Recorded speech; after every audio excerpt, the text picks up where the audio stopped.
wearing Dragon Ball Kid Goku pants.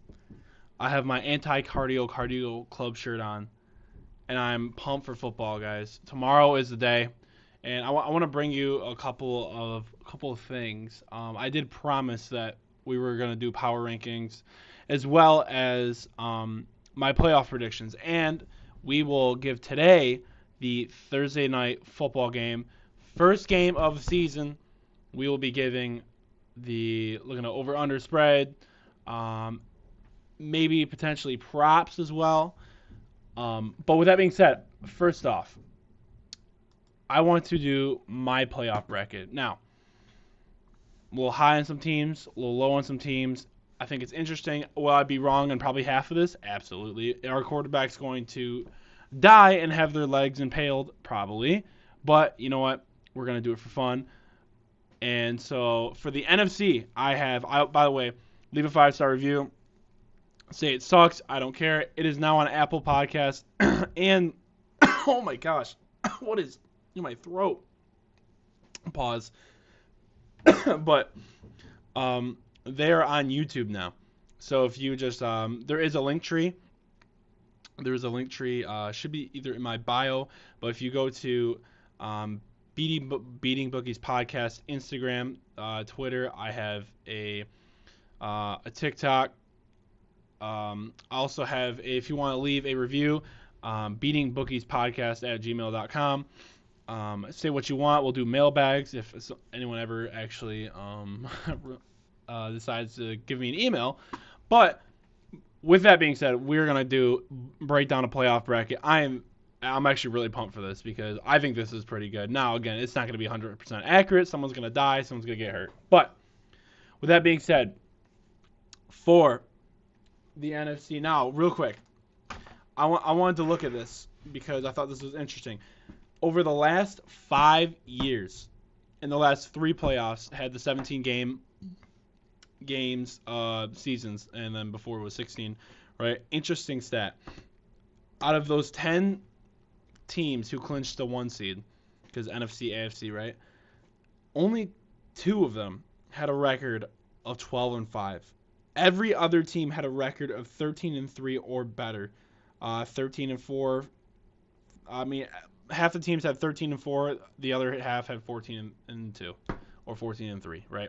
So that being said, your 1 seed is gonna have to win 13 games, I think, this year. Maybe not in the AFC because again, very hard division, gonna have very hard conference, gonna have to like cannibalize itself. To be honest, that's what I think is gonna happen. NFC is a little more wide open. You got about 4 really really good teams, and then the rest is eh. But with that being said, for the NFC, my 1 seed is my Detroit Lions. Now I hate saying this because it sounds like I'm a homer. Again, I'll be honest with my team. I think my teams are bad. Again, I think the Red Wings are eh. I think the Pistons are the worst team in basketball. I think they're horrible. I think they should have traded Cade. I think the Tigers are eh. But I sound like a homer. But again, you have the best offensive line of football. Another year of Gibbs. Montgomery is going to be there. You have Laporta and Jared Goff again, who plays. This is very important. He plays 14 games indoors this year. I believe it's 14 games. And Jared Goff, if you look at the stats, indoors versus outdoors. Indoors, he plays like Jesus Christ. Outdoors, he plays like Sam Darnold. But, with that being said, you have 14 games that are in domes. If you look at his home and away splits too, as well, and this is why I think the Lions could win the whole thing. If the Lions get the 1 seed, they're winning the NFC. And that is because Jared Goff at home versus away. You want to hear this stat? Here's what we're going to do. Side quest. We're going to look this up. Jared Goff, not Goof, home versus away. Because he literally dresses like Jesus and throws the ball when he's home. Let's look at this. In his career, we'll do it in total in career. He is completing 66% of his passes, 104 touchdowns, 37 interceptions, a rate of rating of 99. Away, he's 81 touchdowns, 45 interceptions with a 88%, not 88%, but a rating of 88. So a his touchdown interception ratio, his touchdown percentage is 5.1 when he's home. Touchdown percentage away is 4%. So, dude, this guy is, again, amazing in domes as well. So that's why I think they're going to get the 1 seed. Now, the 2 seed, again, I've been high in this team all year. I think they're going to be really, really good because of how they have a dog crap schedule, which is super soft, Charmin soft. I think Cousins coming in. He's really good at winning regular season games at 1 o'clock in domes, high scoring. Their defense is good, and that's the Atlanta Falcons. Again, I think they can win 12, 13 games, and that's just because their schedule is so easy. And I think they're a good team. I think, again, now that you have a legit quarterback, the only thing is, can we protect Kirk Cousins? I think the answer is yes. If you can protect Kirk Cousins, we're winning 13 games, 12, 13 games. To the 3 seed, I have the San Francisco 49ers. I think I think this is the last dance for them. I know you just signed Ayuk and Debo, but again, you're going to have to pay Brock Purdy.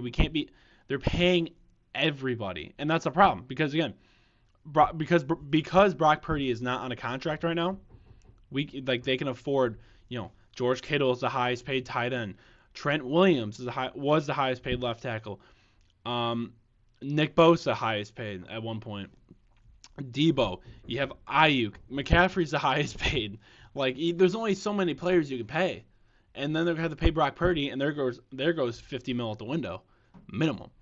So, I think this is kind of the last year for that. Their offensive line is okay. It's getting older.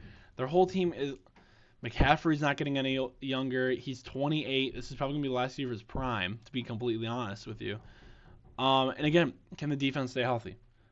And at number 4, I have the Philadelphia Eagles. Again, do I think they're going to win the division? Yes. Do I think the Cowboys kind of suck this year? Yes. But with that being said, again, Jalen Hurts, is he going to not want to fight Nick Sirianni every other week? Again, they did bring in new offensive and defensive coordinators. I believe they brought in a new offensive coordinator. But no, they did, because I remember it was Matt Patricia, and that was the worst. Again, as a Detroit fan, we had him as a head coach, and I hate that. I hate that guy. Stupid pencil as well, and his dumb ear. But with that being said, again, with a lot of talent, you add Saquon. You have a ton of talent on defense, but can they play together? Can they mesh together? Can Jalen Hurts not want to kill Nick Sirianni? And with the 5 seed, I have the Green Bay Packers. This is a Super Bowl team. I just think the Lions are that good. Can Jordan Love be this top 5 quarterback that everyone's talking about? That again, we only have we only have an 8-game sample size of that. You have Rashad Gary, you have the wide receiver weapons, you now have Josh Jacobs, who I think is gonna be meh, but that defense is nasty. And speaking of, with the 6th seed, you have the Los Angeles Rams. Again, you have Stafford. You lose Aaron Donald, which is tough, and I'm having a hard time with the Rams because, again, Stafford's not getting any younger. Cooper Kupp's not getting any younger. You have Puka. Kyron's a beast. The offensive line is pretty good. But on defense, we got to find some players here. Now, again, if we can create a couple superstars. I know we got Kobe Turner on there. You did draft Jared Verse, who is a absolute stud. If they can become superstars, then yeah, I think this team could be even higher. And my 7th team, and I know people are going to get pissed at this. I need you to follow me. If this team has an offensive line, a legit offensive line, they're going to create problems for people, and that is the Arizona Cardinals. If we look at it, sign Devin Brown, sign Jonah Williams, right? If they can just kind of protect Kyler, if this can be a middle-of-the-pack offensive line, you have Marvin. You have, oh my God, what's his name? Who are the receivers on this team? I cannot think about it now. Oh my gosh. But okay, you have Trey McBride again. Um, you have him, who's very solid, who got targeted a ton. You have James Conner. He is getting a little older. Dortch is not a bad piece. I mean, Zay Jones is suspended for doing something. I don't know, really know what. But again, you drafted Paris Johnson last year as well. So again, if we can just protect, like, make this an average offensive line, just an average offensive line, then we're gonna be that team's gonna be chilling. And again, for the AFC, my one seed, because this is a regular season team, and I think Lamar sucks in the playoffs. But again, when it comes to regular season, I think he's a beast. With that being said, Ravens one seed, Texans are the 2 seed. Another year Stroud. If Stroud can just play the same as he was, they're going to be the 2 seed. I think this is like their window to win the Super Bowl. You're paying your quarterback in Rice Krispie treats. You have now Danielle Hunter on the other side of Will Anderson. You have Joe Mixon, who is okay. You have the best trio of receivers in the league. I think this is a year that they can do it. I really do. And Chiefs are at the 3 seed. Patrick Mahomes can win a Super Bowl at any time. He doesn't need help. He can well, he can play with Walmart players, like with Walmart employees, and he'll just find a way. Like Joel from Electronics will take him to the Super Bowl because he'll make Joel from Electronics like a legit playmaker. He finds playmakers. Again, you have the deep threat now with Xavier Worthy that you didn't have once Tyreek left, right? So is Mahomes gonna turn into the Mahomes that he was like 5 years ago, or is he just gonna kind of be like the short game guy? But regardless, he finds a way to win. They don't need to be the 1 seed. Clearly, they did it last year. And with the 4 seed, I got the Dolphins. I think the Dolphins are going to win that division. I don't believe in the Bills. I think the Jets are just. I'm not 100% sure with Aaron Rodgers right now. Dolphins, if they can somehow get a game inside a dome for the playoffs, they could be good. It could be good for them, or in Miami. And with that being said, I mean, they win the division. They're getting a game in Miami, and that would be against the 5 seed Cincinnati Bengals. And I'm sorry, I love the Dolphins, but going up against Joe Burrow in the playoffs is a no-no. You do not want to do that. You have you have Chase, who's gonna eventually not hold out. You actually have a decent offensive line for Burrow now. You lose DJ Reader, which kind of sucks. But, I mean, I think you have the pieces. Again, you got Dax Hill in your secondary. I think this team could legit. Yeah, does this team still have Eli Apple? I actually wonder.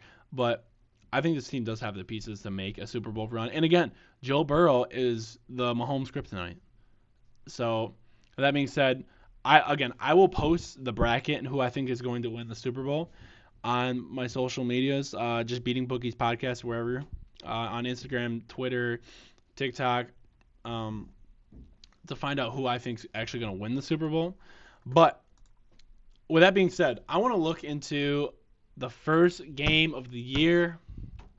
Guys, it's finally here. I'm so excited. I'm actually really pumped to do this because it's fun, and I like fun.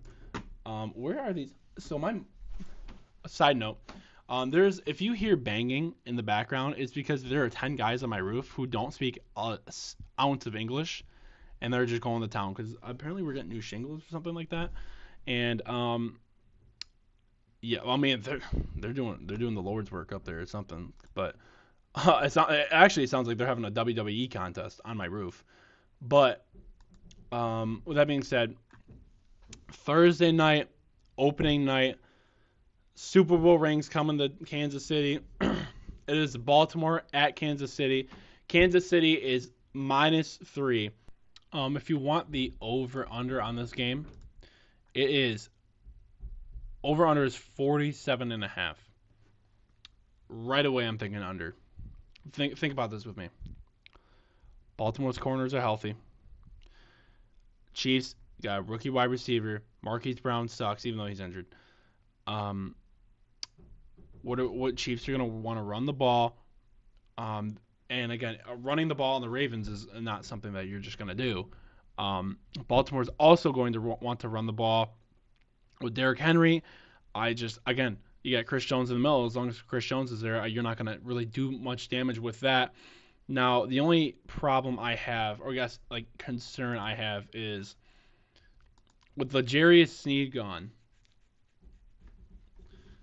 How is that wide receiver group going to do against the Chiefs? Now, they kind of suck though. That's the thing with the Chiefs. You got oh my god, I can't think of his name now. I swear, whenever I record this, I can never think of the names of people. Wide receivers. Why can I not think of oh great, my dogs are barking. Zay Flowers. So you do have Zay Flowers there, who is good again, but with McDuffie on him, I mean Mark Andrews' prop might be interesting. I will say, he is back, but again, Lamar's not going to be throwing the ball for 600 yards against this team. I think it's going to kind of be we want to run the ball. Again, Ravens corners are very good.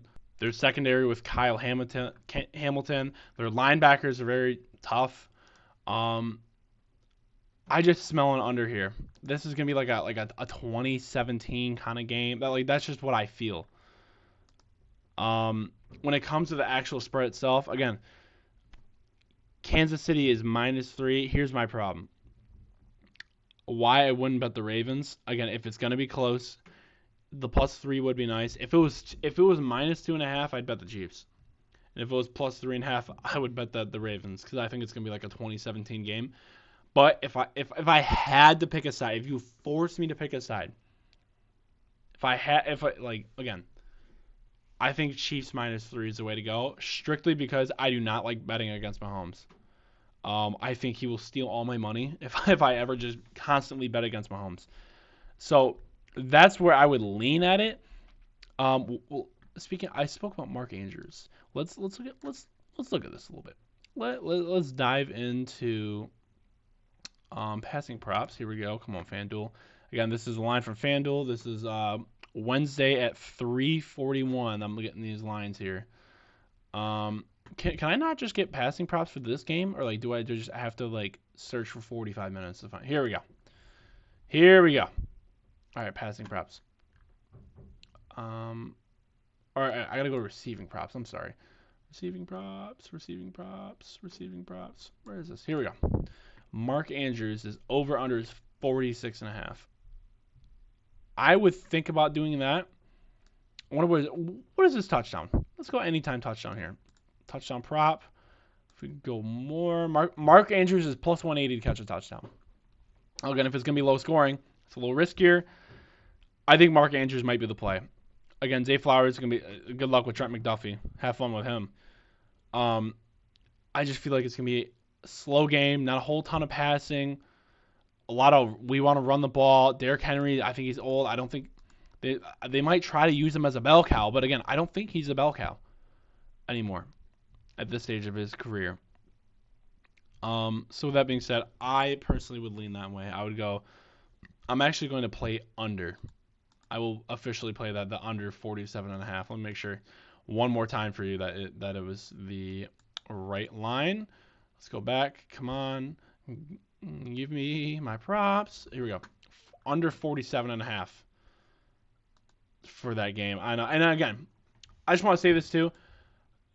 I'm not going to have fun rooting for an under. I'm not a guy who's yeah, let's play defense. No, of course not. Do I want to watch a 41-38 game? Absolutely. But the thing is, I also like money. I think money's fun. So, week 1, come on, give me this. So, with that being said, that will be the podcast. I will be releasing a power rankings. It will be within the next few days, but it will be recorded before this Kansas City-Baltimore game.